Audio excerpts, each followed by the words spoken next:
We've all had that moment in our professional careers where we've had to do or get through something tough.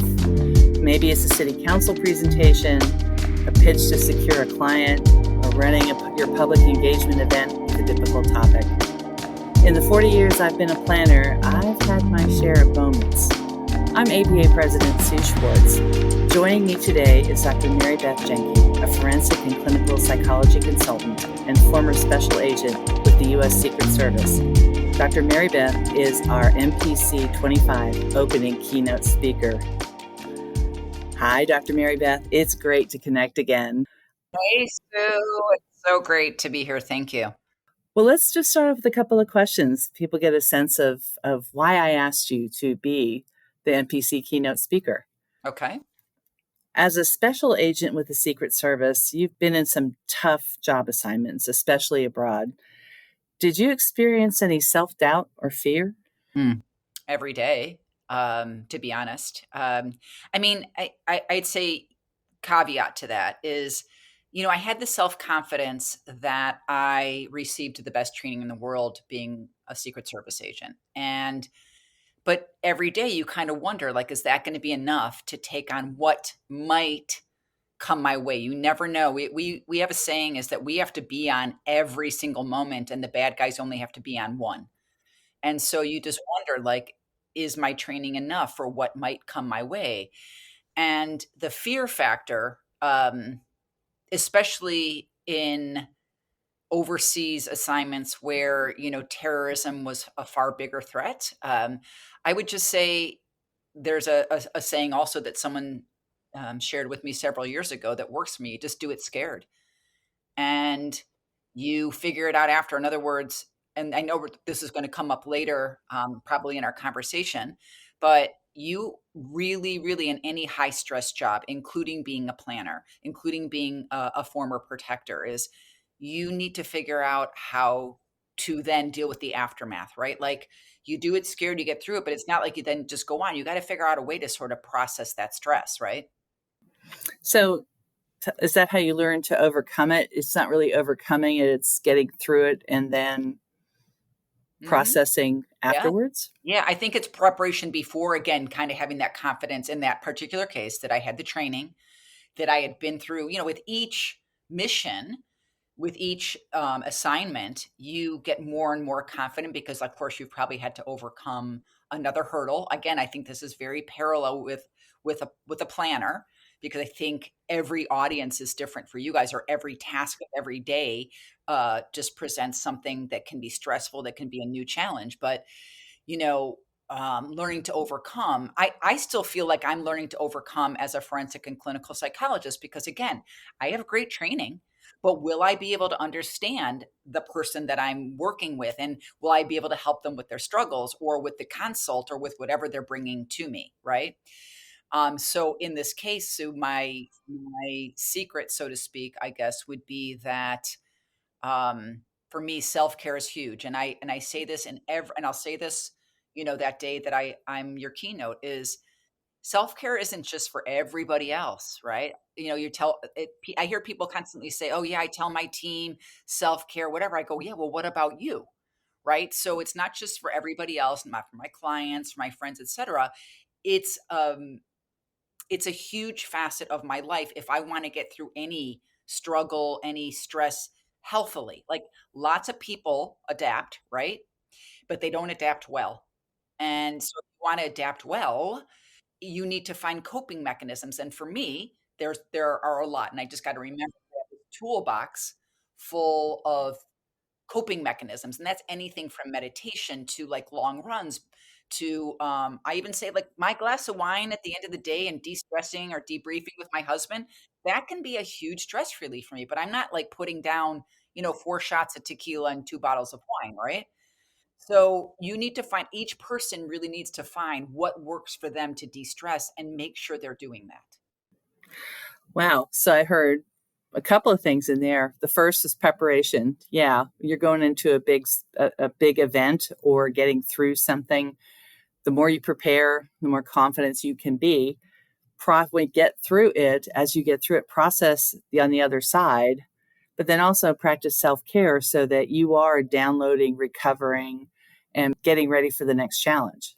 Yes, and making sure that you remember those self-care tools because again, what works during one situation might not work in the next. You might go, God, that run used to help and now it's not helping. Well, I got to try something else. Like, don't give up. Just don't stop just with one. You got a whole toolbox, right? And if you don't have that toolbox, add to it. Well, let's talk beyond the self-doubt or fear. How do you manage burnout? A 2024 SHRM survey found that 44% of respondents feel burnout from their work, 30% often feel stressed, and 22% feel anxious. Yeah. Planners can face a lot of these challenges, whether it's NIMBYs from neighborhood folks or changing political situations. How can planners prioritize their wellness more, be more resilient, and avoid burnout? Yeah. The way I understand burnout, it's essentially a state of emotional, physical, and mental exhaustion caused by prolonged stress, right? And so, right, what did we just talk about in the last question is how are we mitigating stress through self-care? So, we're going to talk about this during my keynote, how to deal with mitigating stress healthily, right? Again, we got the healthily, but one thing I think is really important for me as a psychologist and for a planner is someone shared this with me, and again, I always give credit that these weren't original ideas, but they gave me this saying, and it's observe, not absorb. So observe, like notice, pay attention, but don't absorb. In other words, if I were, as a psychologist, somebody that absorbed all of the pain that my clients brought to the table, I'd end up with vicarious traumatization. And so I am present with my clients. I'm listening to them. I feel what they're saying, but I do my best to not then take that for the rest of the day or the rest of the evening because it could ruin my life, right? In a way that I could end up traumatized myself. So I would say the same thing for people that are experiencing like those NIMBY experiences where people are just ornery and rude and angry. And you can look at them and you can learn to navigate it such that you aren't going to harm yourself and it doesn't stay with you for the rest of the day, the week, the month, right? So you're listening, you're being present, you might not agree with them, you might be kind of like really annoyed and frustrated inside, but you need to do your best to tell them you'll take things into consideration, that you have a job to do and that you have to do what's best for the city, right? You're going to collect all the data, you're going to analyze it, you're listening to what they're saying. But in the end, like it almost has to be a little bit clinical because if you take it and it's so emotional, it's just going to end up like really I'm picturing like an icky garbage dump full of stuff that like people are just dumping on you because they're pissed off, right? And we don't want that for anybody, especially for your group of city planners. I'm laughing because I'm sure our listeners, planners are going, yeah, I know that garbage dump. I know that icky. I got you. Yeah. And I will say what this resonates with me early in my career, but even up till recently, I knew I was empathetic, but I had a counselor friend say, you're more than that. You're an empath. And Mm-hmm. she said, you really got to be careful because you're the kind of person that worries about everybody else. You And absorb. you take everything in. You worry about your staff. You're going to worry about the neighborhood. You're going to worry, just making sure they're okay. And I think a lot of planners are more than empathetic or empaths. And you have to get your head to a point where you don't want to lose your empathy because that's one of our greatest strengths. Mm-hmm. But you don't want a strength overplayed as weakness. You don't want to do it so it then becomes harmful to you. Correct. So it's, no, I think those are important things to talk about is, there's keep your perspective, that observe, which gives a slight space of detachment Mm-hmm. in what we're doing, but not aloof, again, so watching. So I think those are great lessons, great things to help people think about this. Mm-hmm.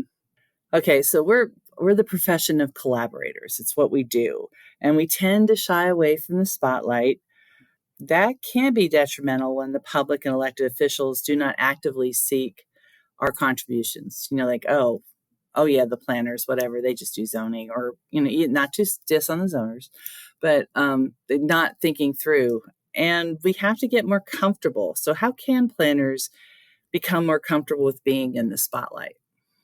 Yeah, when you say that, how do you become more comfortable in the spotlight? I'm just going to tell a personal story, and then I feel like I have like a multi-tiered answer to this. So I taught at George Washington University for 4 years, and probably I don't know a year after I stopped teaching, um, one of my former students went to work for Fox News, and she contacted me. And do you remember the Gabby Petito and Brian Laundrie case? Hmm. Okay. So she's like, we want you to be on the show tonight to talk as a clinical psychologist. And I was like, initially, I was like, oh, no effing way. Like, it's Fox News. And no way. And I was like, and then I was like this. Well, so what if I screw up? At least I can say I did it. And so that's kind of how I say, like, getting in the spotlight, like, so this is what went through my head. It's a famous Henry Ford saying, it's whether you believe you can or you can't, you're right. So if you tell yourself, "Oh, I can do that," like I did for Fox News when I shifted my mindset, I was just like, "Okay, I'm gonna do it." Like I might not be the best, forensic psychologist they've had comment on something, but what if I keep telling myself, Sue, in life that I can't, I can't, I can't? Like the spotlight is part of the job as a city planner. So it might not be your favorite part of the job, but it is a necessary part of the job. And I think with each time you do it, you learn sort of like, okay, picture like a White House press secretary, how in the beginning they look like a deer in headlights. And after like their fifth or sixth press conference, they get it. They figured out the BS. They figured out who they're going to ask, to ask the questions. And so you're Hmm. just learning the players with each thing. You aren't expected to be perfect the first time around. And I'll tell you, it is very scary the first, second, and third time, doing, say, a podcast or a public whatever. But each time I think you get more comfortable. And I think that's part of what we're going to talk about too,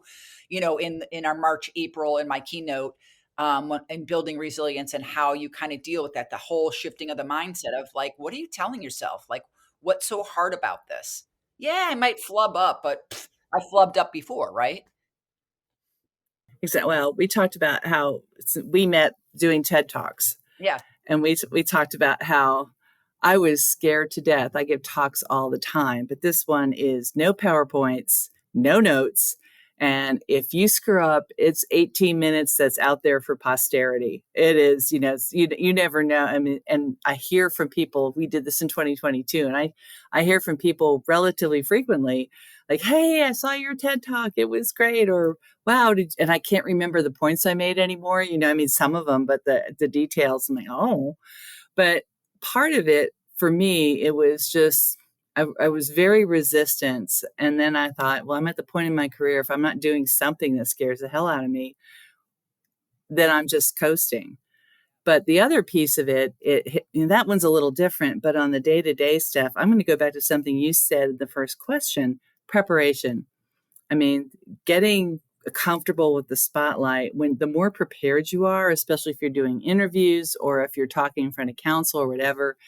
And part of it, I would say that to embrace our training that says it's not really you, it's your position.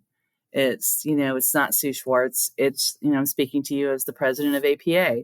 And I have to have that little bit of separation helps, I think, at least for me. But I think that the one idea of preparation, the more prepared you are, the more muscle memory you build doing this. I think you can get more comfortable. Doesn't mean we don't want to showboat, because that never No, ends but well. you're the expert. So, you know. Hmm. I also think too what popped in my head is, I because you saw my TED Talk is, you know, Nike chose just do it, right? Like they didn't Hmm. say, "Oh, just worry about it." They didn't choose just, "Oh, I don't know, try." They chose just do it. So like get out there, do like I think I would never ever, if you would have asked me through my, I don't know, early 30s, I would never have thought that I would have been somebody who was in the public, in the eye, cuz remember, I was a protector. So the protector is always in the shadows, right? We don't talk unless we're spoken to.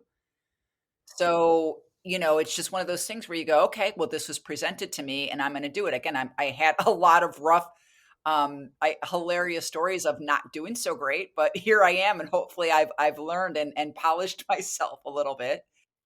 Well, I would say so. I would say I think you did okay. Yeah. Thanks. Um, um, you've experienced and continue to have a remarkable career that continues to evolve. What lessons are there for anyone, regardless of age, on how to keep evolving in your career? Yeah. Um, I think one of it's not that it's easy, but one of the things that was my superpower, that mesmerizes some people, is I really ignore the outside noise. And what do I mean by that? Everybody has a judgment about, I'll just use my life here. "Oh, what do you mean you've graduated college and you're going to live in Spain? You should be getting a job." And I was just like, no, I'm going to live in Spain." And, "Oh, what do you mean, you're gonna apply to the Secret Service and the DEA? That's a job for a man." F you. No, women do this job as well, and that riled me up even more. So just that sort of, like, getting rid of the noise and trusting your own self to go, "You know what? I don't wanna live a beige life. I wanna live a life that I'm proud of."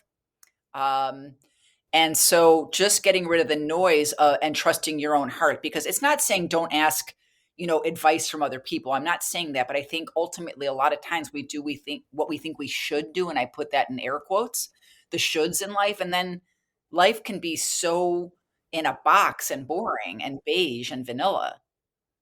So what do you have to lose? I mean, I'm not saying go quit your job tomorrow if you have like a mortgage and 4 kids and whatever, unless, it's your whole dream and you have enough money to sort of pay that for a while, right? Not saying being reckless, but I say, if you want to evolve and you're bored, like you have one life. Well, I couldn't agree more. I find it amusing. Last night, I was speaking to a men's group at a church. They want to know about a planning topic. And it was fun because I grew up with three older brothers. So talking to a room full of men was just, it was very, I had them. I think I called them a rogues gallery. And then from that point on, they were mine. But this one gentleman, as you were speaking, I remember him introducing himself, and I said, "Are you retired?" He said, "Well, I was an attorney for 48 years, and for 47 and a half, I loved it. Every day was a challenge. Every day brought something new." He said, "And then at 47 and a half years, I just didn't like it."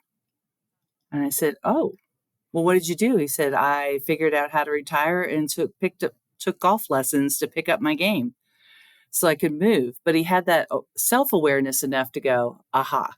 And I thought that was incredibly insightful, very incredibly self-aware. I mean, you have to give yourself permission. If you're having that challenge, I'm still a planner at my age for 40 years because I love what I do. Sometimes I don't like it so much because there might be Yeah. some opinions, but I love the mix. I love the variety. I love that the challenges. But if it ever came to that point, I have those ideas of what could come next, or start working on other things in addition to. This isn't the only thing that's about who I am. So I think that's great advice of just, what are you, and I will be honest, was a very scared kid. I didn't like taking risks at all. I didn't want to get in trouble. I didn't want to get hurt. And I wish I could tell you what the switch that got flipped, but something did at some point. And it's like, oh, why would you play it safe? Again, you don't want to be reckless, but you don't want to, why just get through the day? If your life is such that you're just getting through the day, that's just, that's a signal that you might want to rethink some things that you're doing or adding some things to you. It could be something as simple as doing a I mean, that's not simple because we've both done it, but I'm saying something as simple as doing a TED Talk.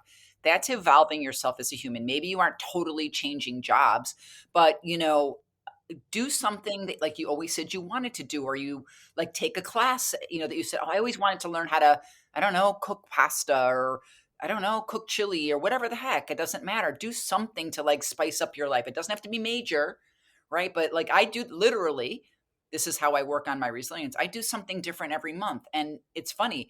One of those things I said about a year and a half ago that I put on my list is this year I'm going to do an audiobook, which sounds funny because now I'm on like my 20th audiobook. I'm like, oh my God, I can't believe I waited this long. Yeah, I hopefully folks have pulled some lessons from that, but it's about taking risks, not being afraid to fail, because you will fail. Something will go wrong. But you get up and you try something else, and that's okay.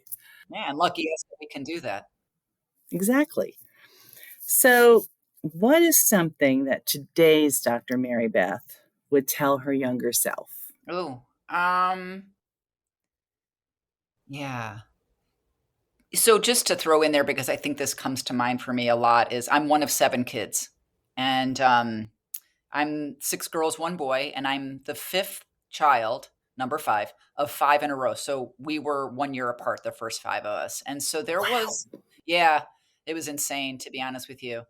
And I say that because I don't know. I think I just felt when I was younger, I didn't really know how to trust myself because I just kind of watched my older brothers and sisters a lot. I thought, oh, that's what I'm supposed to do. And then after a while, I was like, when I got to high school, I was like, no, I'm not going to play tennis. I'm taller. I'm going to play volleyball. And no, I'm not going to take German. No offense to anybody who took German, but I was like, I want to take Spanish because I'm going to be able to use that. And I mean, this is like 4 people that I'm following, right? And so I would just say, I guess in that case, just to trust myself more, even though I was so little, and I'm not little, but I'm moving into high school. I started to make sort of decisions pertinent to me, not that what I thought my parents wanted or what my siblings did. So just being more confident, of what I kind of knew. And once I did put that stuff out there, I might got a little pushback, but my life turned out like Spanish. Come on. I mean, Spanish was like a miracle for me. It's, I studied in Spain. I worked jobs in Bogota, Colombia, Lima, Peru. I would never have had those if I wasn't decently bilingual, right? So German would done me no good in the field of protection. Well, a very limited area. Your assignment would be one corner of Europe. But Yep. Yeah.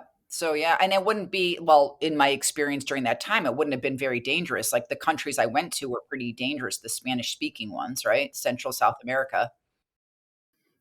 Well, as always, you and I could talk for the rest of the afternoon. But I hope for folks who hear this, it gives you a little taste of what we're going to be doing in Denver, because it's not just the keynote. We have a follow-up session, and I think your books are going to be available. Yes, your they book's going to be available. Mm-hmm. So I do have one last question. What was your lesson you learned from doing the TED Talk? Other than you met fabulous people like me. Of course, right? Again, I think it goes along that thing of like, okay, so I'll be in July, I'll be 60. And it's like one of those things where, so I did it 2.5 years ago. So I was probably 57, 58.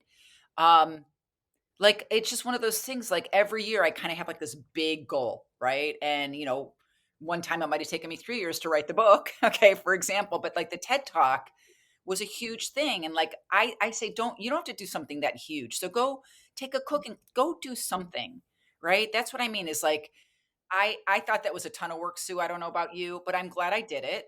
I'm not doing it again.